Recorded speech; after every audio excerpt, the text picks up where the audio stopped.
रेवेंसवुड एक शांत शहर था, पहाड़ियों और एक धुंधली झील के बीच बसा हुआ। लोग मिलनसार थे, बच्चे गलियों में खेलते थे, लेकिन रेवेंसवुड में कुछ अलग था। हवा में एक अजीब सी खामोशी थी। हवा में राज और रहस्यों की फुसफुसाहट घूमती रहती थी। रेवेंसवुड कुछ छुपा रहा था। पुराना क्लॉक टावर टाउन स्क्वायर को देखता था। जैसे ही सूरज डूबने लगा, उसकी परछाई लंबी और अशुभ होती गई। घड़ी ने 6 बार बजाई।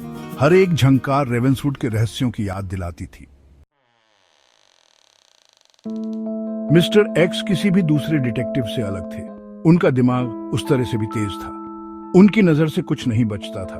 वो हर चीज ध्यान से देखते थे, छोटे से छोटे क्लू से लेकर बड़े से बड़े इशारे तक। मिस्टर एक्स केसेस को सिर्फ सॉल्व नहीं करते थे, वो उन्हें एक एक करके सुलझाते थे। वो लॉजिक और डिडक्शन पर भरोसा करते थे। मिस्टर एक्स के तरीके यूनिक थे। वो एक परछाई में, एक फुसफुसाहट में, यहां तक कि बाल के एक तार में भी क्लू ढूंढ सकते थे। एक दिन एक परेशान बिजनेसमैन मिस्टर एक्स के दरवाजे पर आया। उसका बेटा थॉमस गायब था। थॉमस को आखिरी बार पुराने क्लॉक टावर के पास देखा गया था। बिजनेसमैन बहुत परेशान था। उसने अपने बेटे को ढूंढने के लिए मिस्टर एक्स को अच्छा रिवॉर्ड देने का वादा किया। मिस्टर एक्स ने ध्यान से सुना। यह कोई मामूली गुमशुदगी नहीं थी। उनकी उत्सुकता बढ़ गई और वो केस लेने को तैयार हो गए। मिस्टर एक्स ने अपनी इन्वेस्टिगेशन बिजनेसमैन के घर से शुरू की। यह एक बड़ा सा मैंशन था जो अजीबोगरीब और महंगे गैजेट्स से भरा था। लड़के के कमरे में मिस्टर एक्स को कुछ अजीब सा मिला। यह एक मशीन थी जिसे मेमोरी रीडर कहा जाता था। मेमोरी रीडर किसी व्यक्ति के सपनों को एक्सेस कर सकता था। मिस्टर एक्स हैरान हुए। उन्होंने थॉमस के दिमाग में झांकने के लिए मशीन का यूज करने का फैसला किया। भाग 5। एक अजीब जगह के सपने। मिस्टर एक्स ने मेमोरी रीडर हेडसेट पहना। वो तुरंत थॉमस के सपनों में चले गए। थॉमस एक अजीब जगह का सपना देख रहा था। यह धुंध से ढका एक द्वीप था। द्वीप के बीच में एक लंबा पुराना पेड़ था। सपना साफ और परेशान करने वाला था। मिस्टर एक्स जानते थे कि इस द्वीप पर थॉमस को ढूंढने की है, लेकिन यह कहां था? भाग 6। हीरे की फुसफुसाहट। अचानक सपने में धुंध से एक आकृति निकली। यह एक लंबा साएदार आदमी था। उसने थॉमस से बात की। आदमी ने प्राचीन पेड़ के अंदर छिपे एक शक्तिशाली हीरे का जिक्र किया। उसने इसे ओरियन की आंख कहा।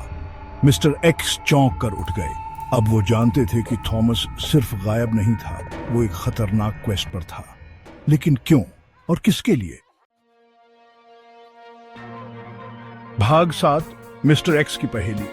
मिस्टर एक्स जानते थे कि उन्हें जल्दी काम करना होगा। उनके पास एक प्लान था। वो एक पजल का यूज करेंगे। पहेली एक रिडल के रूप में छुपा हुआ एक मैसेज था। मिस्टर एक्स ने पहेली पूरे शहर में फैला दी, ये जानते हुए कि केवल एक ही व्यक्ति इसे सॉल्व कर पाएगा।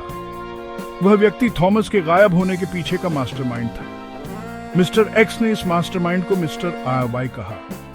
मिस्टर वाई रिडल्स और पजल्स के अपने प्यार के लिए जाने जाते थे। वो एक चैलेंज को इग्नोर नहीं कर सकते थे।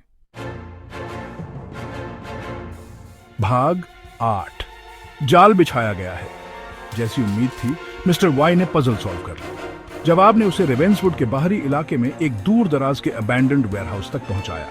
मिस्टर वाई सीधे मिस्टर एक्स के जाल में फंस गए, लेकिन मिस्टर एक्स ने मिस्टर वाई की चालाकी का अंदाजा नहीं लगाया था। उसका अपना एक प्लान था।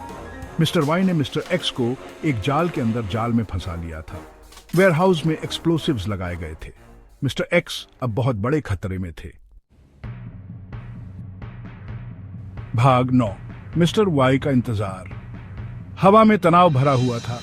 केवल एक घड़ी की टिक टिक की आवाज आ रही थी जो विस्फोट की काउंटडाउन कर रही थी।